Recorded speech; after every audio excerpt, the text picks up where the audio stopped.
Welcome, it's Teacher Gail with God Heals the Hurt Ministries. Thank you so much for joining me. You know, when you get ready to go and watch a movie, before you decide what movie you want to watch, the first thing you do is do what? You watch the trailers. And what are the trailers? The trailers are these small scenes. They are skits that are composed of action pieces. And these action scenes pique your interest, and they make you want to watch the entire movie. I want to talk to you guys about the Bible. The Bible provides you with these little skits throughout. It doesn't give you the entire picture of what God is saying at first, but what it does is give you these little skits, pieces of what is going to happen later. Have you ever had a scenario where you were in a position of power or authority?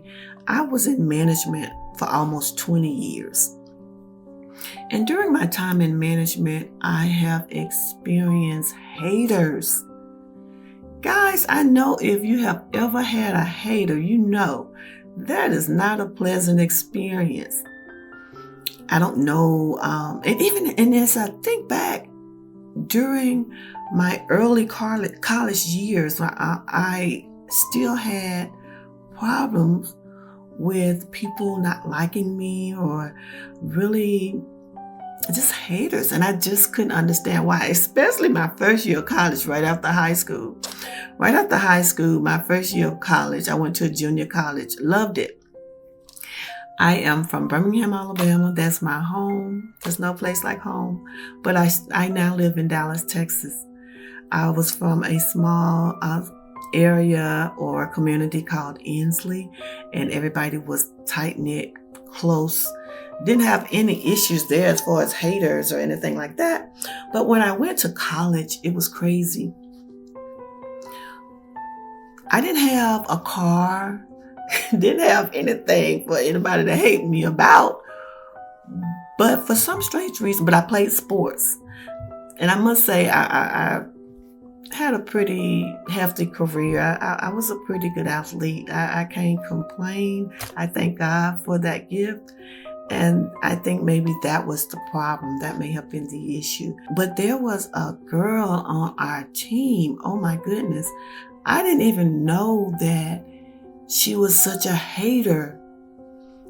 It all climaxed when people began to come to me and talk to me about how she was spreading rumors about me, saying that I was hating on her and I was jealous of her. But when in reality, she was the one that was jealous. And isn't it amazing how people can portray their issues on you? And that happens so much. Well, at any rate, let's look at this in a biblical sense. This first video is called Before Our Beginning. And it's based on the Bible before the existence of man. Before man was created. You see, we know that the first book of the Bible, Genesis, doesn't really delve into everything that happened before Genesis. But as you read through the Bible and you start listening to the prophets as they speak and as they prophesy, you're beginning to get glimpses of what God is showing us before the creation of man. For example, I always wondered, if God is such a good God and everything that he created was good, the angels, and he created man in his image, and we were good, where did the devil come from? Who is Satan? Why does he even exist? Well, the Bible gives you glimpses. If you go to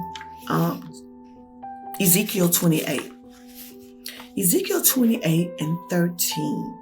Well, let me tell you a little bit about Ezekiel 28. Chapters 28, verses 1 through 10, tells us about a prince of Tyre. And this is a very evil prince, or actually he is the king. And what he does is, since he has this, Tyre is a port city right beside the sea, and it's filthy rich. So this man is rich. He feels like has wisdom. Because he actually says he's smarter than Daniel. He thinks that he is a god. So this comparison is kind of relevant to who Satan is, because Satan does not begin as this evil figure that we know him to be today. He is actually described in Ezekiel 28:13. It calls him the king of Tyre. Why do they call him the king of Tyre? Because now they are about to describe this spirit that is operating within this evil guy that's called the Prince of Tyre, who is the leader of Tyre. And this evil spirit that's operating in him is actually Satan. So he describes him. He tells us where he lived or where he dwelt. They said that he was in Eden. And then it describes his appearance. And we know by just the description that he was beautiful. It says that he was an angel, but he was beautiful. He was covered with all of these beautiful stones: sardis, topaz, diamond, beryl, onyx, jasper. I mean, can you imagine the glow? Emerald, sapphire, carbuncle, gold. I mean, he was covered with all of these beautiful stones. And it also states that he had pipes and a tabret. In other words, he was a worshiper, because a tabret is basically what we know as a tambourine. So he was adorned with this tabret, and it talked about his pipes, which is also a musical instrument, which informed us that he was a worshiping angel. He was this beautiful worshiping angel who lived in the heavens, because we know that the word says he walked on the mountains of God. So do me that favor. Read Ezekiel chapter 28 and starting at verse 13, you'll see that description. But as we mosey over to Isaiah also gives us a little bit of knowledge about the Satan. Isaiah chapter 14, verse 12, starting there, he says, "How art thou fallen from heaven, O Lucifer, son of morning?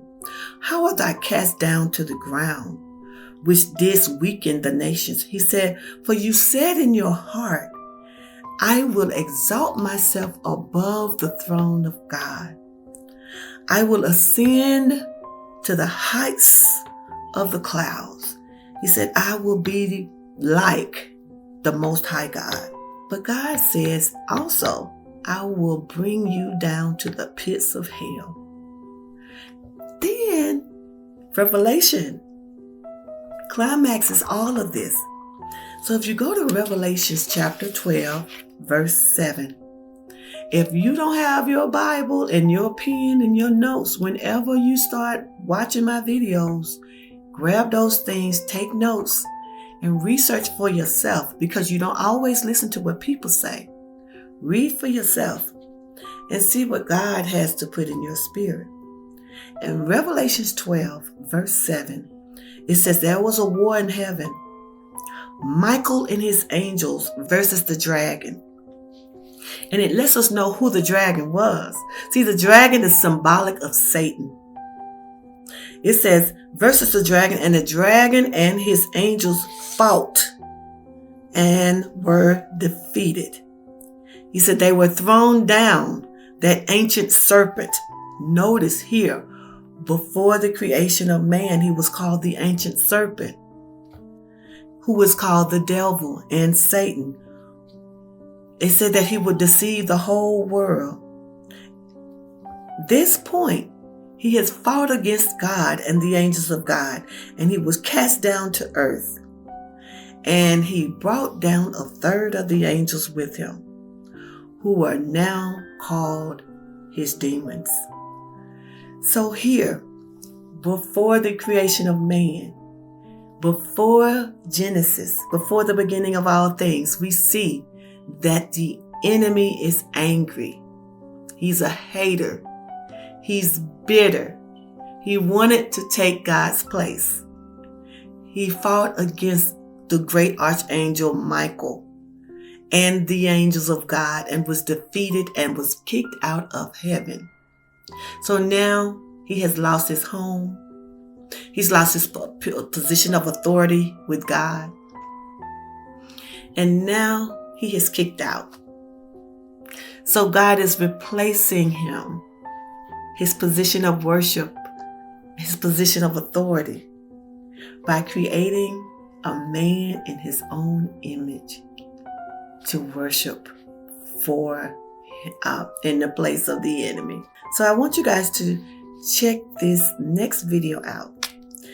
Video 2 will talk about the beginning. So now this video is before the beginning. That next video is going to talk about what happens in the beginning. So go back. Read these chapters for yourself and know that before God created man, the enemy existed. Thank you for joining me. Know that we have a God who's still in charge regardless of what the enemy does. God is in control.